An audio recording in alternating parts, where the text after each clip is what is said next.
Hello everyone, welcome back on our channel Divyashree physics. तो आज के लेक्चर में हम स्टडी करेंगे क्लास 12th की जो 4th यूनिट है, अल्टरनेटिंग करंट या फिर इलेक्ट्रोमैग्नेटिक इंडक्शंस। तो इसके एमसीक्यू देखते हैं। सबसे फर्स्ट एमसीक्यूज की जो पेजेस है वो यहाँ पे शो होंगे राइट साइड के अंदर। तो वीडियो को पॉज करके अपने न्यूमेरिकल्स है वो खुद ट्राई करना और फिर आंसर मैच करना। और इस क्वेश्चंस को ट्राई करने से पहले इसकी थ्योरी है वो क्लियर होनी चाहिए। तो सबसे पहले थ्योरी के कॉन्सेप्ट क्लियर करो, वहां से सारी की सारी एसआई यूनिट्स और फॉर्मूले को लर्न करो। तो देखते हैं first question, dimensional formula of magnetic flux. Magnetic flux का डायमेंशनल फॉर्मूला क्या होगा, निकाल के देखो और फिर मैच करो। तो देखो मैग्नेटिक फ्लक्स का फॉर्मूला क्या होता है, बी ए। फ्लक्स का फॉर्मूला होगा बी ए कोस थीटा होता है। अब कोस का कोई डायमेंशन नहीं होते तो इसलिए हम क्या ले लेंगे, बी ए। अब हमें पता है कि फोर्स क्या होता है, force is equal to Q V B. तो यहां से बी का डायमेंशनल फॉर्मूला आ गया force divide by Q V. तो बी की जगह हम लिख लेंगे force divide by Q V. ये आ गया फ्लक्स का फॉर्मूला। अब फोर्स किसके इक्वल होता है, फोर्स का डायमेंशनल फॉर्मूला है M L T minus two, area का एल स्क्वायर। चार्ज का कितना होता है, चार्ज का होता है एम्पियर टाइम। क्यों, क्योंकि देखो करंट किसके इक्वल होता है, करंट का फॉर्मूला होगा चार्ज डिवाइड बाई टाइम। तो यहां से चार्ज का क्या होगा, करंट इंटू टाइम। करंट को दिखाते हैं एम्पियर से और टाइम को टी से। वेलोसिटी का एल टी माइनस वन। तो फ्लक्स का कितना आ गया, एम एल से एल कैंसल, ये वाला एल स्क्वायर, टी से ये कैंसल, तो ऊपर बच गया टी माइनस टू और ए माइनस वन। तो हमारा आ गया ऑप्शन नंबर डी। ठीक है, अब नेक्स्ट क्वेश्चन देखते हैं।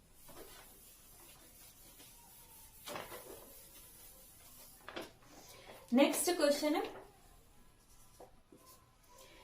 A square of side L meter lies in the XY plane in a region where the magnetic field का इन्होंने फॉर्मूला दे दिया B not 2I 3J 4K Tesla, where B naught is constant, the magnitude of flux passing through the sphere is। अब हमें यहाँ पे flux बताना। Flux के लिए सबसे पहले हमें क्या चाहिए, एरिया चाहिए। अब एरिया के केस में इन्होंने बोला है एक स्केयर है, एल लेंथ एल ब्रेथ, तो इसका एरिया हो गया एल स्केयर। बट जो ये स्केयर है ये लाई कहां पर कर रहा है, एक्स वाई के अंदर। ठीक है, एक्स वाई में लाई कर गया। एक्स वाई मतलब ये बोर्ड को मान लो, अब ये बोर्ड एक्स वाई हो गया है। ठीक है, ये पेज हो गया, जैसे ये इस बोर्ड में लाई कर गया, मतलब एक्स वाई प्लेन में लाई कर गया। अब इस पेज का हमारे पास यूनिट वेक्टर कहां पर होगा, एरिया वेक्टर। बाहर की तरफ, और बाहर की तरफ कौन सी एक्सिस है, जेड एक्सिस है। तो यहाँ पे जो एरिया है उसको हम क्या लिखेंगे, एल स्क्वायर के कैप। ये जो एरिया है उसका वेक्टर कहां पर है, जेड एक्सिस के अंदर। तो यहाँ पे फ्लक्स का formula B dot A, value put करो। तो अब यहाँ पर देखो, जब वो यहाँ पे किस किस की होगी, अब हमें पता है कि डॉट प्रोडक्ट क्या होती है। अगर सेम यूनिट वेक्टर होते हैं तो डॉट प्रोडक्ट एग्जिस्ट करती है। अगर डिफरेंट यूनिट वेक्टर होगी, जैसे आई की अगर मैं जे या फिर के साथ करती हूँ तो प्रोडक्ट क्या आएगी, जीरो आएगी। इसी तरह अगर मैं आई की आई के साथ करती हूँ तो आएगी वन। ठीक है, तो ये हम डॉट प्रोडक्ट में पढ़ चुके हैं। तो यहाँ पे क्या हो गया, बी नॉट और 2I plus 3J plus 4K और एरिया है एल स्क्वायर के कैप। तो यहाँ पे हमारे पास आंसर आ गया, इन दोनों की प्रोडक्ट होगी 4L स्क्वायर। तो हमारे पास आंसर आ गया 4B नॉट एल स्क्वायर और हमारे पास इसका आंसर आ गया ऑप्शन नंबर सी। ठीक है, नेक्स्ट है थर्ड क्वेश्चन।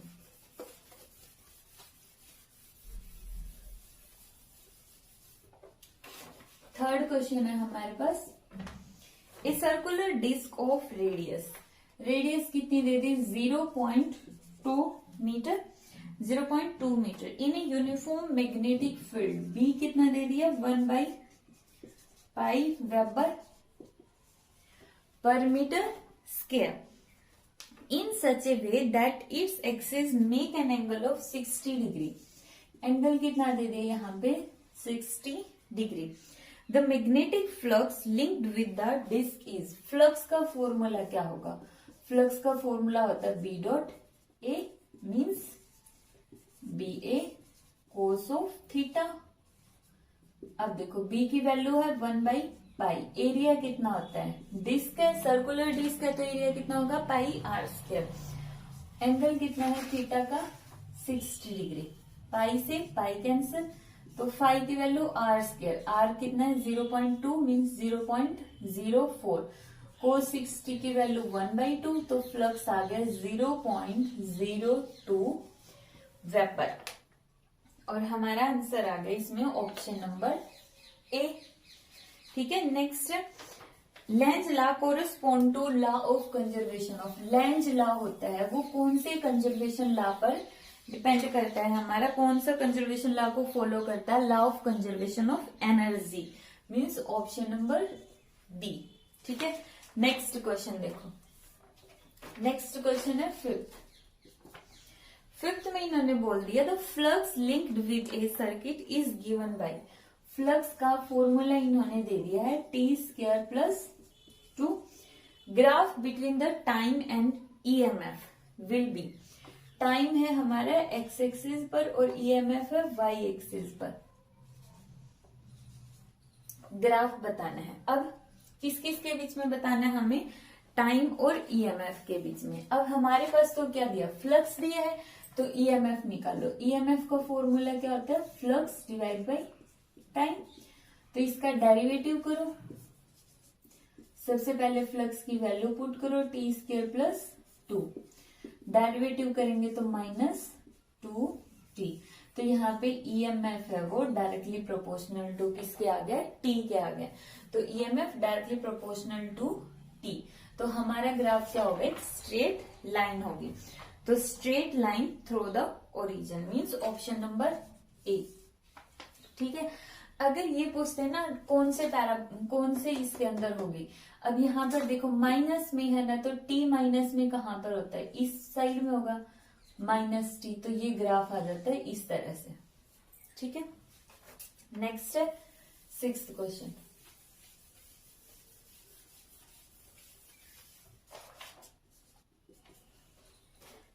क्वेश्चन है the self inductance of a coil having 500 turns, number of turns कितनी है 500, सेल्फ इंडक्टेंस कितनी है 50 millihenry, the magnetic flux through the cross sectional area, सबसे इंपॉर्टेंट वर्ड है, जो फ्लक्स निकालना है वो कहां पर निकालना है, क्रॉस सेक्शन के थ्रू, जो कॉइल्स हैं जो 500 टर्न्स है, कोई फर्क नहीं पड़ता चाहे वो 1 टर्न हो, 500 हो, 5000 हो, 5 lakhs हो, कोई फर्क नहीं पड़ता, हमें इस वैल्यू से कोई मतलब नहीं है, हमें फ्लक्स निकालना है क्रॉस सेक्शनल एरिया के क्रॉस। ठीक है, और जब करंट की वैल्यू कितनी होगी 8 मिली एम्पियर, तो फ्लक्स का फॉर्मूला क्या होता है LI, L की वैल्यू 50 इंटू 10⁻⁻³ I कितना 8 इंटू 10⁻⁻3, तो यहाँ पे कितना आ गया -6 मीन्स 4 इंटू 10⁻⁻4 वेबर, तो हमारा आंसर आ गया इसमें ऑप्शन नंबर ए। ठीक है, सिंपल। अगर ये पूछ लेते कि टोटल फ्लक्स बताओ तो हमारे पास फॉर्मूला होता है NLI, बट इन्होंने पूछा flux through cross sectional area, इस वजह से हमने M के साथ मल्टीप्लाई नहीं किया है। नेक्स्ट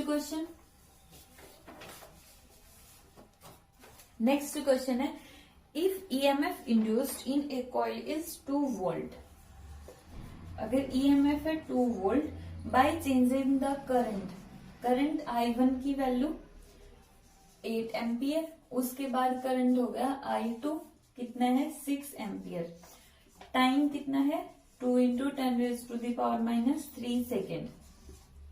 ठीक है, then the coefficient of self induction, L का फॉर्मूला, एल की वैल्यू बतानी है। अब हमें बताए ई किसके इक्वल होता है, E is equal to minus D phi by D T, phi की वैल्यू एल आई, एल को कॉमन ले लो, D I by D T. तो यहां से एल किसके इक्वल आ गया, minus E divide by D I by D T. Formula आ गया, अब वैल्यू पुट करो, ई की value -2, change in current, change in current means final current minus initial current, और चेंज इन टाइम कितने टाइम के अंदर हो रहा है 2 इंटू 10⁻³ तो कितना आ गया -2, 6 में से 8 गए -2 और ऊपर जाके ये 2 इंटू 10⁻³ तो हमारे पास L कितना आ गया 2 millihenry, 2 millihenry means हमारे पास आ गया ऑप्शन नंबर ए। ठीक है, अब नेक्स्ट क्वेश्चन देखते हैं। नेक्स्ट क्वेश्चन है, when AC voltage is applied to an LCR circuit, जब हम AC वोल्टेज अप्लाई करते हैं LCR सर्किट के अंदर, देन इनमें से कौन सा ट्रू होगा। I means current and voltage are out of phase with each other. Out of phase का मतलब है कि उनके बीच में, करंट और वोल्टेज के बीच में एंगल का डिफरेंस है, किसके अंदर, रेजिस्टेंस के अंदर। बट अब हमें पता है कि जो रेजिस्टेंस होता है उसके अंदर जो करंट होता है और वोल्टेज होती है वो एक ही फेज में होते हैं, मींस एंगल कितना होता है, सेम होता है दोनों के बीच में। तो यहाँ पे ए पॉइंट हो गया गलत।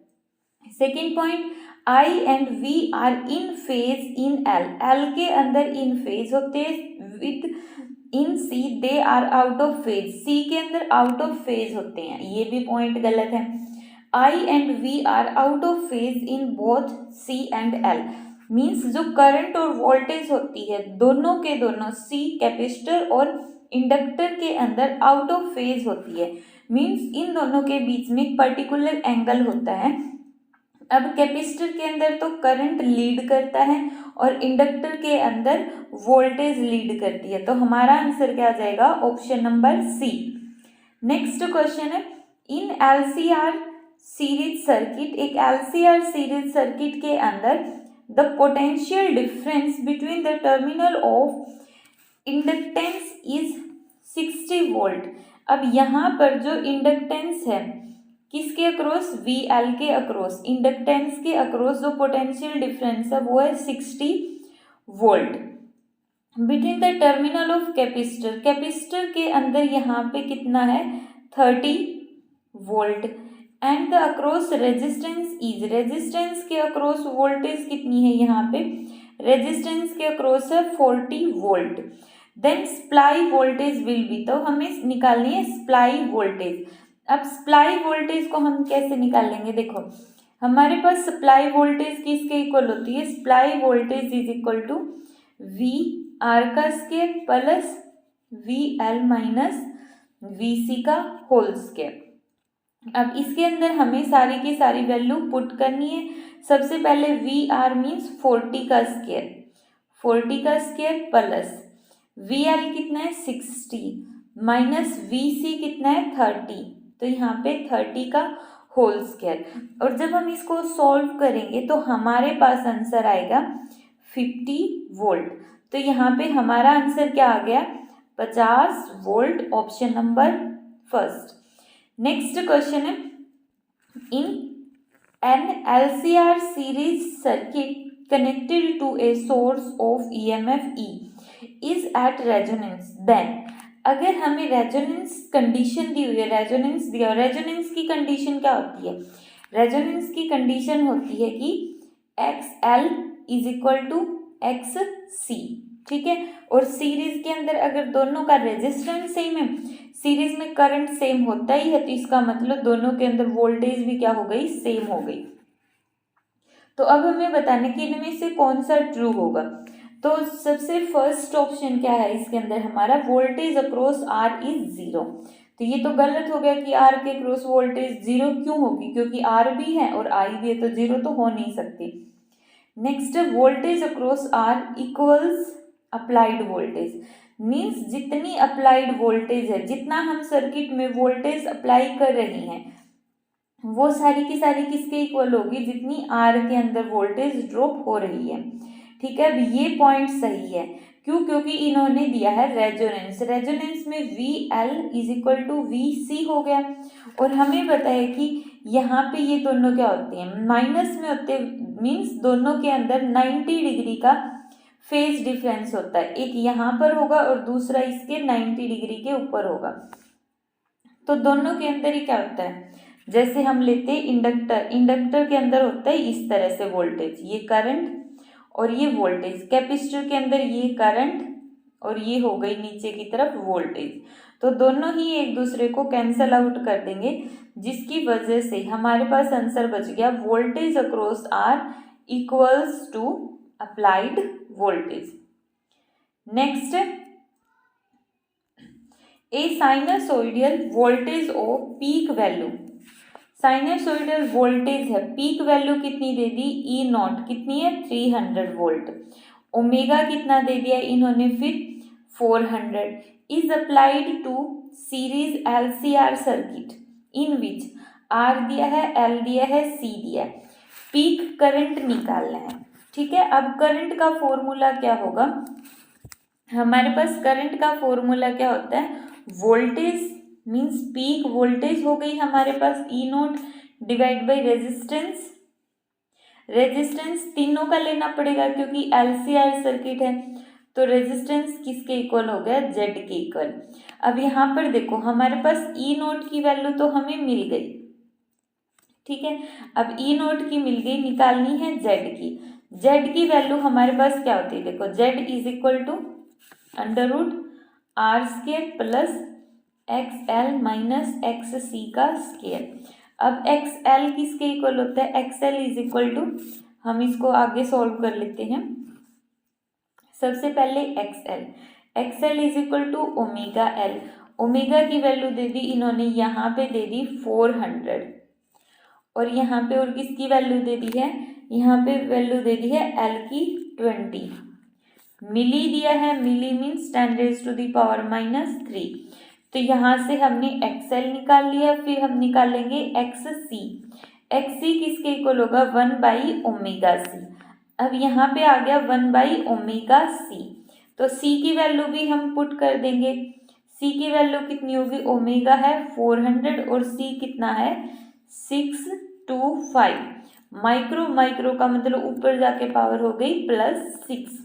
ठीक है, अब देखो आर की वैल्यू दे दी, एक्सएल हमने सॉल्व करके निकाल लेंगे, एक्स सी की वैल्यू निकाल लेंगे, और हमारे पास इसका आंसर कितना आ जाएगा, यहाँ पे हमारे पास इसका आंसर आ जाएगा 60 एम्पियर, 60 एम्पियर। यहाँ से जब हम सॉल्व करेंगे तो एक्स एल की वैल्यू कितनी आ जाएगी, जब हम इसको सॉल्व करेंगे तो एक्स एल की वैल्यू आएगी 8 हेनरी, एक्स एल आ जाएगा।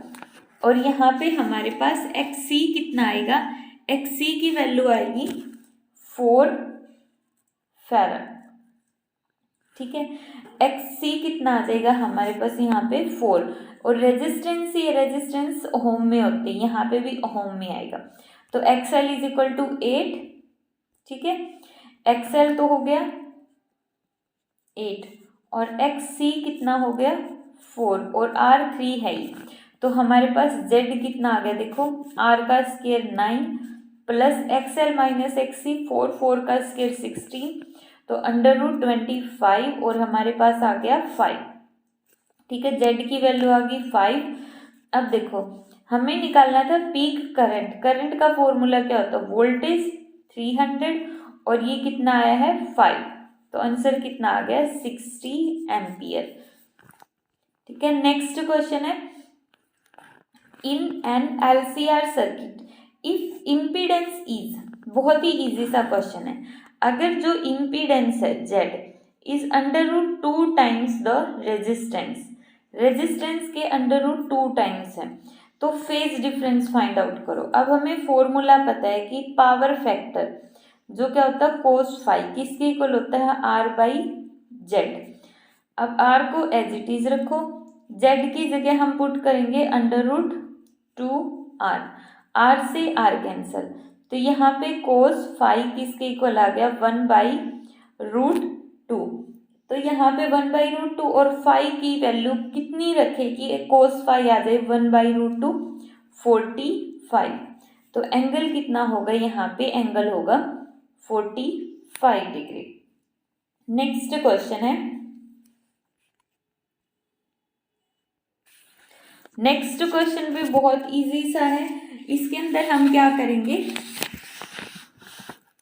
सबसे पहले देखो इन्होंने दिया क्या है। सबसे पहले इन्होंने दे दिया R की वैल्यू, L की वैल्यू, C की value. The impedance of A circuit will be minimum for a frequency. Impedance of A circuit सबसे कम कब होता है, ठीक है, तो उस टाइम पे उसकी फ्रीक्वेंसी कितनी होगी। अब सबसे इम्पोर्टेंट यहाँ पे ये देखो कि जो इम्पीडेंस है वो मिनिमम होगा कब। हमें पता है कि इम्पीडेंस मिनिमम कब होगा, at resonance. At resonance, resonance के ऊपर होगा। और रेजोनेंस की कंडीशन क्या होती है, रेजोनेंस की कंडीशन होती है XL = XC। और यहाँ से जब हम सॉल्व करेंगे तो हमारे पास कितनी वैल्यू आएगी, फ्रीक्वेंसी निकालने का फॉर्मूला कितना आ गया 1/2π√LC। अब यहाँ पे देखो हमारे पास 2π है, L की वैल्यू दे दी इन्होंने 1 मिली हेनरी, C की वैल्यू 0.1 माइक्रोफेराड। वैल्यू पुट करो तो हमारे पास आंसर आ जाएगा ये वाला 10⁵ divide by 2π hertz. Next question है हमारे पास, इन एन LCR सर्किट, एक LCR सर्किट के अंदर the AC circuit if omega naught is the resonant angular frequency. Omega naught क्या है, resonant angular frequency. Then the quality factor Q factor is given bye.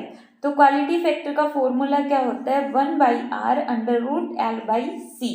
और दूसरा formula क्या होता है, resonance frequency ω/R divide by twice of del omega जो width होती है। Next question, which of the following combination should be selected for better tuning in an LCR circuit used for communication. अब देखो यहाँ पे सबसे इंपॉर्टेंट वर्ड है better tuning. Better tuning का मतलब उसका क्वालिटी फैक्टर क्या होना चाहिए, हाई होना चाहिए। अगर क्वालिटी फैक्टर हाई होगा तो मतलब उसकी अच्छी क्वालिटी है और हमें बेटर ट्यूनिंग मिलेगी। अब इसके लिए हमें क्या करना पड़ेगा, क्वालिटी फैक्टर की वैल्यू चेक करो। क्वालिटी फैक्टर की वैल्यू क्या होती है, मीन्स फॉर्मूला क्या होता है, Q = 1/R√L/C। तो देखो Q की हाई वैल्यू के लिए हमें क्या चाहिए, अगर हम चाहते हैं कि Q की वैल्यू ज़्यादा हो तो R को क्या होना पड़ेगा, लो, और L को हाई। R कम किस में है, इसमें, और L सबसे ज़्यादा किस में है, इस क्वेश्चन के अंदर। तो option number C, option number C ही ऐसा ऑप्शन है जो सबसे ज़्यादा Q फैक्टर देता है।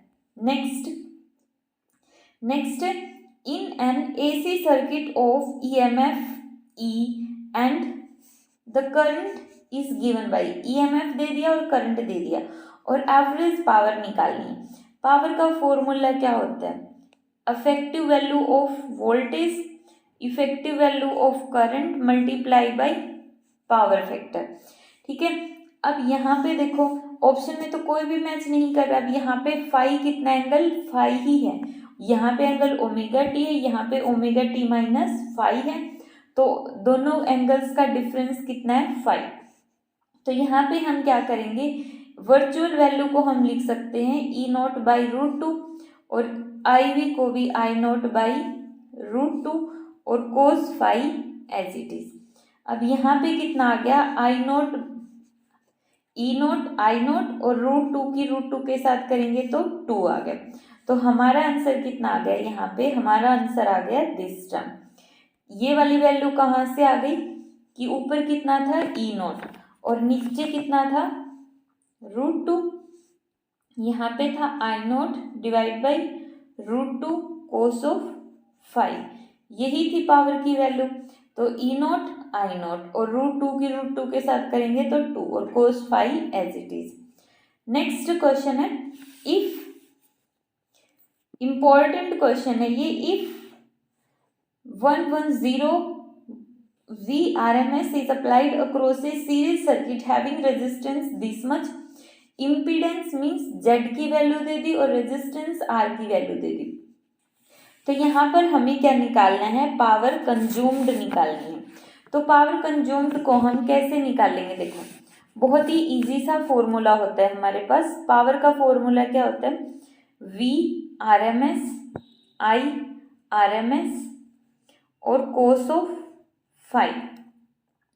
Vrms की वैल्यू तो दी है, कोई प्रॉब्लम नहीं। IRMS को हम वोल्टेज की टर्म में कैसे लिखेंगे, Vrms divide by total resistance means impedance. Ohm's law क्या बोलता है, ओहम्स लॉ के according V is equal to I R. अब वोल्टेज अगर क्या है RMS की फॉर्म में है तो रेजिस्टेंस भी किस में हो जाएगा, टोटल रेजिस्टेंस इम्पीडेंस की फॉर्म में। तो करंट का formula Vrms by Z. Power factor की वैल्यू हमें पता है R बाई जेड होती है। पिछले क्वेश्चन के अंदर हमने स्टडी किया था कि पावर फैक्टर का फॉर्मूला क्या होता है, R बाई जेड। अब यहाँ पे इसको हम क्या लिखेंगे, Vrms दोनों Vrms है और वैल्यू कितनी दी है इसकी 110 वोल्ट मीन्स 110 का होल स्क्वायर। रेजिस्टेंस कितना दिया, रेजिस्टेंस दिया है 11, तो R की जगह हम पुट करेंगे 11 डिवाइड बाई Z का स्क्वायर, एक ये Z और एक ये Z। Z कितना दिया है 22, तो यहाँ पे आ गया 22 का स्क्वायर और हमारे पास इसका आंसर कितना आ गया 275 watt. Next question, AC generator is used to, AC generator का यूज हम कहाँ पर करते हैं, मैकेनिकल एनर्जी को इलेक्ट्रिकल एनर्जी में कन्वर्ट करने के लिए। नेक्स्ट क्वेश्चन है the selectivity of a series LCR AC circuit is large. Selectivity का मतलब क्या होता है, उसकी जितनी अच्छी उसकी क्वालिटी होगी उतनी ही अच्छी उसकी सेलेक्टिविटी होगी, मतलब उतनी ही इजीली हम उसको सेलेक्ट कर लेंगे। अगर क्वालिटी अच्छी होगी तो क्वालिटी हाई कब होगी, जब रेजिस्टेंस स्मॉल होगा। तो रेजिस्टेंस तो स्मॉल होना चाहिए, L लार्ज होना चाहिए। Large L means Q large, तो ऑप्शन नंबर सी।